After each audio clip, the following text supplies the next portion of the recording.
الحمد لله الحمد لله الذي لا إله إلا هو عالم الغيب والشهادة هو الرحمن الرحيم أشهد أن لا إله إلا الله وحده لا شريك له وأشهد أن سيدنا ونبينا محمدا عبده ورسوله اللهم صل وسلم وبارك على سيدنا وحبيبنا محمد وعلى آله وصحبه أجمعين أما بعد فيا أيها الحاضرون أوصيكم وإياي بتقوى الله وطاعته لعلكم تفلحون سبحانك لا علم لنا إلا ما علمتنا إنك أنت العليم الحكيم حسبنا الله ونعم الوكيل نعم المولى ونعم النصير لا حول ولا قوة إلا بالله العلي العظيم وقال الله تعالى في كتابه الكريم وهو أصدق القائلين أعوذ بالله من الشيطان الرجيم بسم الله الرحمن الرحيم حتى إذا جاء أحدهم الموت قال رب ارجعون لعلي أعمل صالحا فيما تركت كلا إنها كلمة هو قائلها ومن ورائهم برزخ إلى يوم يبعثون صدق الله العظيم. Ma'asyiral muslimin, sidang salat Jumat yang dirahmati Allah. Pada siang hari yang mulia ini, di hari Jumat yang penuh barokah, dari sekian perjalanan umur yang Allah berikan kepada kita dalam kehidupan dunia ini, Allah masih memberikan kasih sayangnya. Dan kasih sayang itu begitu besar. Nikmat yang Allah curahkan hari ini adalah nikmat yang begitu besar. Apa itu? Allah masih berikan kita kesempatan bisa ibadah kepadanya. Berapa banyak saudara kita kaum muslimin di hari Jumat yang mereka tidak menyempatkan langkahnya menuju masjid. Beragam hal yang mereka alami, mungkin terjebak dengan kemacetan, atau yang mungkin masih berjibaku dengan bisnisnya, atau memang sengaja mereka meninggalkan Jumat karena malas dan sebagainya.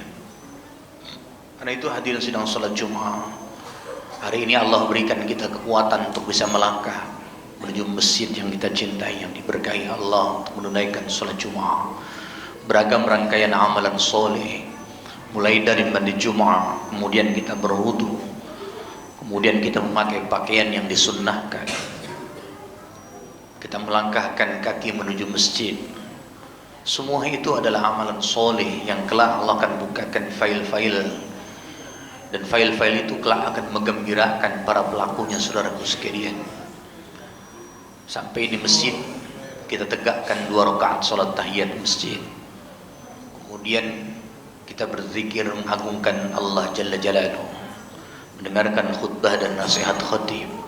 Semua itu juga adalah rangkaian amal soleh. Karena itu kita wajib bersyukur dari Jumat yang penuh mulia ini. Mudah-mudahan amalan kita siang hari ini diperkenankan oleh Allah Jalla Jalaluhu. Izinkan di kesempatan Jumat yang singkat ini Al-Fakir berwasiat. Terlebih wasiat ini untuk diri Al-Fakir dan jamaah sekalian.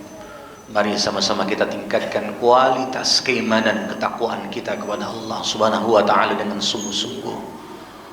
Hadirin sidang Jumat yang dirahmati Allah, kita menyadari betul perjalanan dalam kehidupan dunia ini begitu singkat sekali. Karena itu dirahmati Allah, orang yang bijak, orang yang cerdas, seperti apa yang diserukan oleh Nabi sallallahu alaihi wasallam dalam hadis yang diriwayatkan oleh Imam An-Nasa'i dari Ibnu Umar radhiyallahu anhu, ketika Nabi duduk-duduk bersama para sahabat, ja'a rajulun minal ansar fasa'ala an-nabiy sallallahu alaihi wasallam. Ketika Nabi duduk bersama para sahabat, tiba-tiba datang seorang laki-laki kaum Ansar, seorang pemuda Ansar. Laki-laki pemuda Ansar ini bertanya 2 hal, saudaraku sekalian. Ya Rasulullah, fa'ayyul mu'minina afdal? wahai Rasulullah, pribadi mukmin yang bagaimana yang paling utama itu? Qal ahsanuhum khuluqa. Nabi menjawab, pribadi mukmin yang paling utama adalah yang paling bagus akhlaknya. Kemudian Nabi ditanya lagi, ya Rasulullah, fa ayyul mu'minina aqyasu? Pribadi mukmin yang bagaimana yang cerdas itu? Qal aktsaruhum dzikran lil maut wa aktsaruhum isti'dadan lima ba'dal maut. Ulaikal aqyas, ulaikal aqyas. Wahai Rasulullah, pribadi mukmin yang bagaimana yang cerdas itu? Nabi menjawab, aktsaruhum dzikran lil maut. Yang paling banyak di antara mereka mengingat tentang kematian, saudaraku sekalian. Ini kalau ada di antara kita sedikit-sedikit bicara kematian, bukan satu hal yang buruk, bukan satu hal yang jelek. Justru memang dianjurkan oleh Nabi. Setiap kali kita bicara, ngobrol dengan kawan-kawan kita, baik itu di dalam majlis ataupun di luar majlis, berbanyak bicara tentang satu hal yang mengingatkan kita kepada kematian, saudaraku sekalian. Sehingga termotivasi kita untuk mau meningkatkan amal soleh setiap kita itu dirahmati Allah.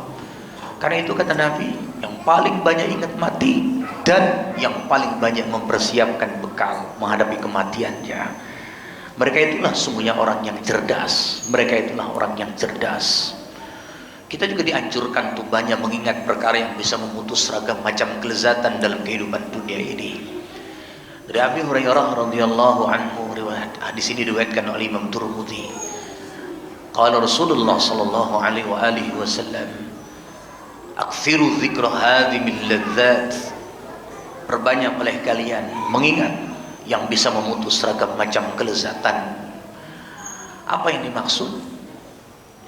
Banyak mengingat yang bisa memutuskan ragam macam kelezatan.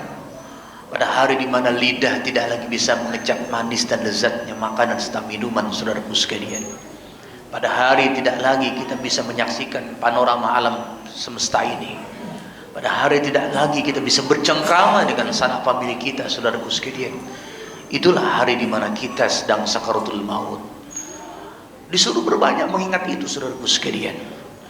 Setiap kita pun lihat dan tengok kiri kanan kita. Adakah di antara tetangga kita yang meninggal dunia? Perhatikan mereka. Kalau perlu, andil. Mulai dari mensolatkan hatta menguburkan. Andillah. Kenapa? Di situ kita bisa banyak ambil pelajaran dan hikmah, saudaraku sekalian. Karena itu, saudaraku sekalian, kehidupan yang singkat ini jangan pernah menganggap bahwa perjalanan hidup kita masih lama. Berapa banyak orang-orang yang sudah meninggal dunia. Allah jelaskan dalam banyak ayatnya, saudaraku sekalian. Allah banyak menjelaskan dalam firman-Nya. Salah satu yang difirmankan oleh Allah dalam surah Al-Mu'minun. Perhatikan ayat 99. A'udzu billahi minasy syaithanir rajim. Hatta idza jaa ahaduhumul maut qala rabbi irji'un la'alli a'malu salihan fima taraktu. Allah berfirman, demikian itu adalah keadaan orang-orang kafir hingga apabila datang kematian kepada mereka. Mereka orang-orang yang setelah meninggal dunia meratap, merintih, memohon kepada Rabb, kepada Allah Subhanahu wa taala, qala rabbirji'un, ya Allah, kembalikan aku ke dalam kehidupan dunia. Semua orang-orang yang telah berpulang ke hadirat Allah, apalagi meninggal yang tanpa persiapan. Karena orang meninggal itu, hadirin, orang yang telah meninggal dunia, laksana orang yang sedang tidur dan kemudian bermimpi. Dia menyaksikan bagaimana jasadnya dimandikan, bagaimana jasadnya dikafani, dimasukkan dalam kedua hidungnya kapas, telinganya pun demikian.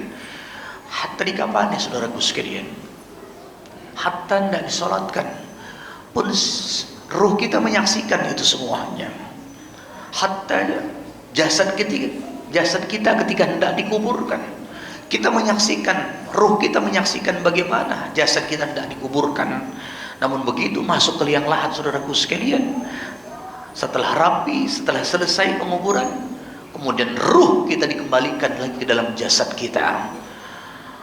Apakah tidak menjadikan kita stres yang luar biasa, saudaraku sekalian? Ketika semua tanah sudah merapat, ketika tanah semua sudah diinjak-injak dengan padat, saudaraku sekalian, oleh banyak orang, tidak lagi ada udara yang masuk, namun ruh kita dimasukkan ke dalam jasad kita saat itu, menjerit, merontak, saudaraku sekalian.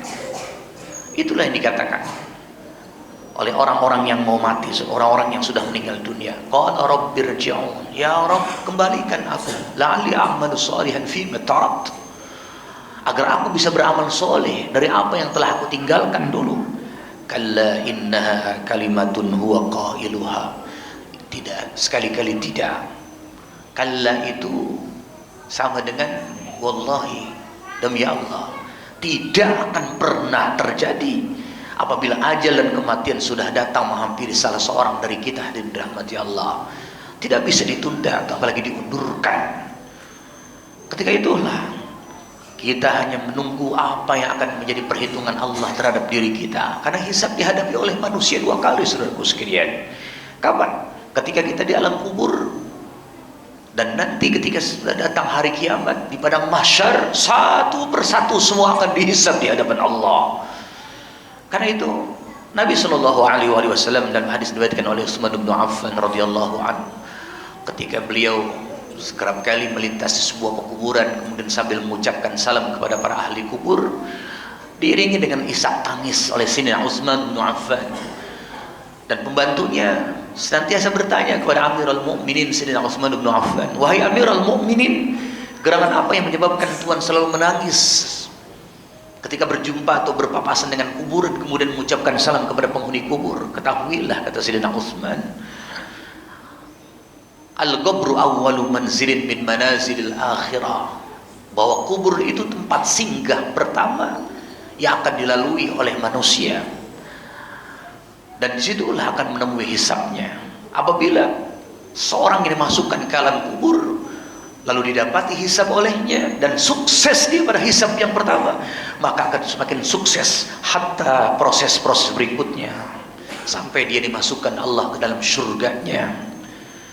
Inilah yang pantas kalau kita yakini dan harus kita yakini, bahwa ada yang disebut dengan nikmat kubur dan juga ada yang disebut dengan azab kubur, saudaraku sekalian. Karena itu akidah Ahlussunnah wal Jamaah berurat, berakar, melembaga dalam hati ini keyakinan akan adanya nikmat kubur dan juga adanya siksa kubur. Nikmat kubur Allah suguhkan buat mereka-mereka yang mempersiapkan kematian dalam kehidupannya dulu untuk menghadapi kematiannya dengan amalan soleh, saudaraku sekalian. Tapi azab kubur Allah peruntukkan buat mereka yang sama sekali tidak ada persiapan dalam kehidupan dunianya. Hari-harinya, waktu-waktunya banyak dimubazirkan, saudaraku sekalian. Ya Allah, saudaraku seiman seakidah, mumpung Allah berikan kesempatan kepada kita, ingat, semua yang kita lakukan akan dimintai pertanggungjawaban jawab di hadapan Allah Jalla Jalaluhu. Hatta nikmat-nikmat ini, saudaraku sekalian, sehat yang Allah karuniakan kepada kita, Allah akan tanyakan. Umur yang Allah titipkan kepada kita, Allah akan tanyakan. Semuanya terkait panca indera, hatta kulit, saudaraku sekalian, bukan hanya mulut, bukan hanya mata, bukan hanya telinga, hatta kulit kita. Kulit kita akan menjadi saksi di hadapan Allah Jalla Jalaluhu, hadirin. Dan hari itu kulit yang menempel di raga kita ini, dia akan bersaksi seluruh apa yang sudah kita lakukan dalam kehidupan dunia.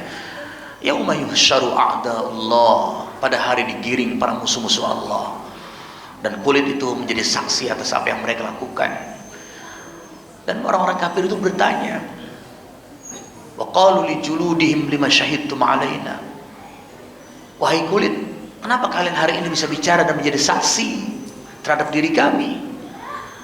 Yang menjadikan kami bisa bicara adalah Allah Subhanahu wa ta'ala yang telah menciptakan kalian semuanya. Apa yang bisa kita perbuat, saudaraku sekalian, di hari tidak ada pertolongan selain pertolongan Allah Jalla Jalaluhu. Kalau di dunia orang menghadapi satu kasus hukum, saudaraku sekalian, sudah jelas di mata hukum dia bersalah, tapi dia bisa sewa pengacara.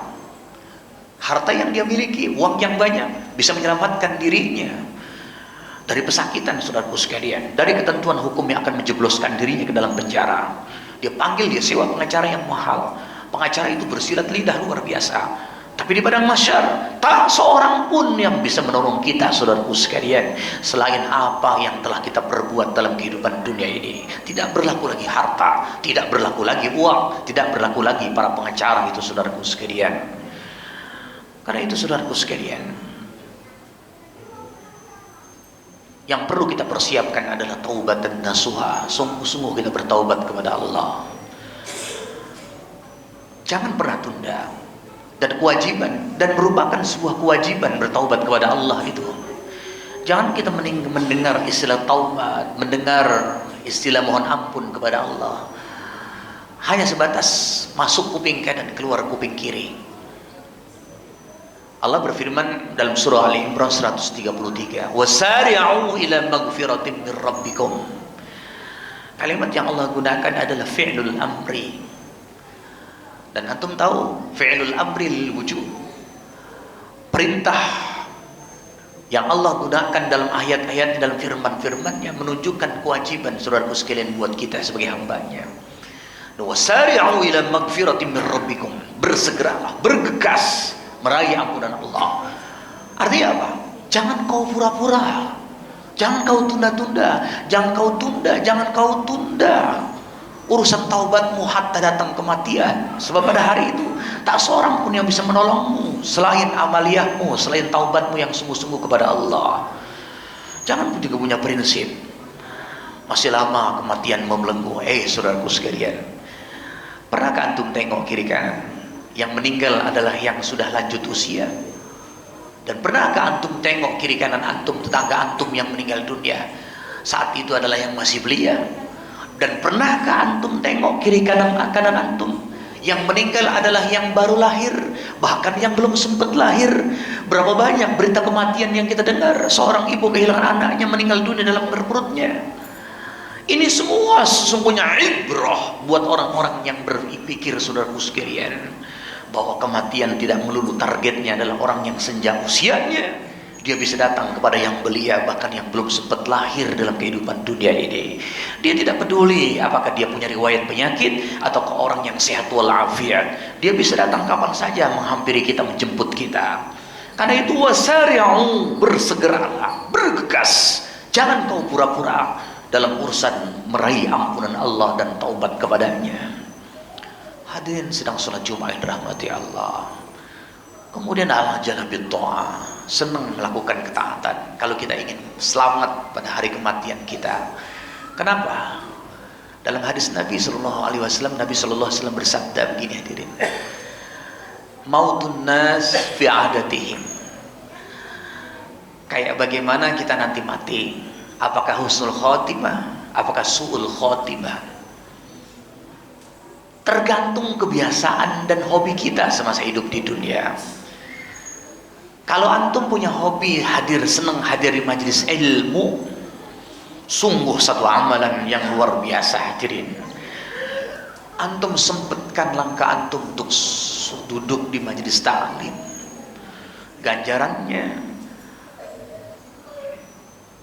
bahwa fi sabilillahi hatta yarji. Orang-orang yang keluar dari rumahnya, Masjid As-Salam menyelenggarakan ta'lim, at-ta'lim wa ta'allum. Dipanggil para guru, para kiai datang ke masjid ini untuk memberikan pelajaran. Antum hadir dari rahmati Allah, maka antum sudah dihitung sebagai orang yang berada di jalan Allah. Lalu apa lagi yang kata Nabi, apa yang dikatakan oleh Nabi dalam hadis Imam Tirmidzi, man mata fi talabil ilmi fahuwa syahid. Orang-orang yang menuntut ilmu, lalu Allah kehendaki dia meninggal dunia saat menuntut ilmu, bahwa syahid, maka pastikan orang itu adalah matinya mati syahid.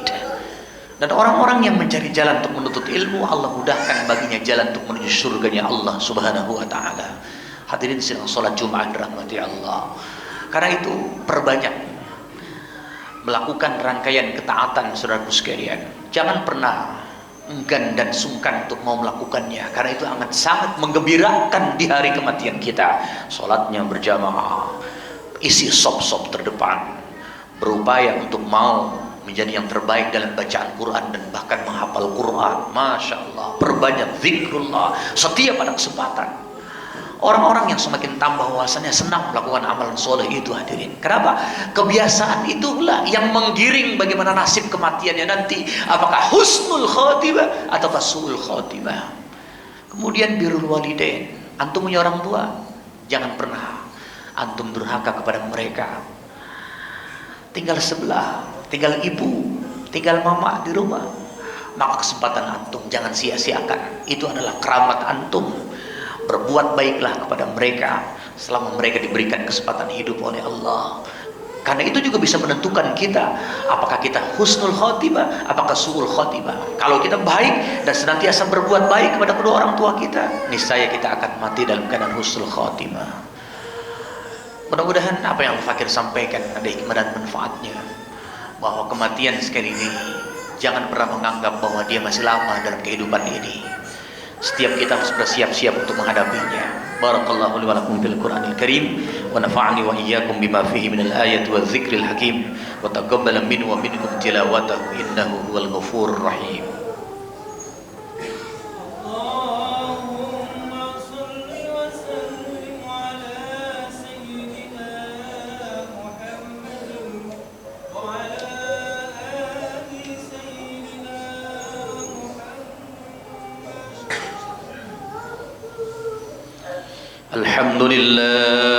الحمد لله حمدا كثيرا كما أمر أشهد أن لا إله إلا الله وحده لا شريك له وأشهد أن سيدنا ونبينا محمدا عبده ورسوله اللهم صل وسلم وبارك على سيدنا محمد وعلى آله وصحبه أجمعين فيا أيها الناس اتقوا الله وافعلوا الخيرات واجتنبوا عن السيئات إن الله وملائكته يصلون على النبي يا أيها الذين آمنوا صلوا عليه وسلموا تسليما اللهم صل وسلم وبارك على سيدنا محمد وعلى آله وصحبه أجمعين وعلى التابعين وعلى تابع التابعين ومن تبعهم بإحسان إلى يوم الدين وارض اللهم عنا وعنهم برحمتك يا أرحم الراحمين اللهم اغفر للمسلمين والمسلمات والمؤمنين والمؤمنات الأحياء منهم والأموات إنك سميع قريب مجيب الدعوات ويا قاضي الحاجات ربنا آتنا في الدنيا حسنة وفي الآخرة حسنة وقنا عذاب النار عباد الله إن الله يأمر بالعدل والإحسان وإيتاء ذي القربى وينهى عن الفحشاء والمنكر والبغي يعظكم لعلكم تذكرون فاذكروا الله العظيم يذكركم واشكروه على نعمه يزدكم واسألوه من فضله يعطكم ولذكر الله أكبر أقيموا الصلاة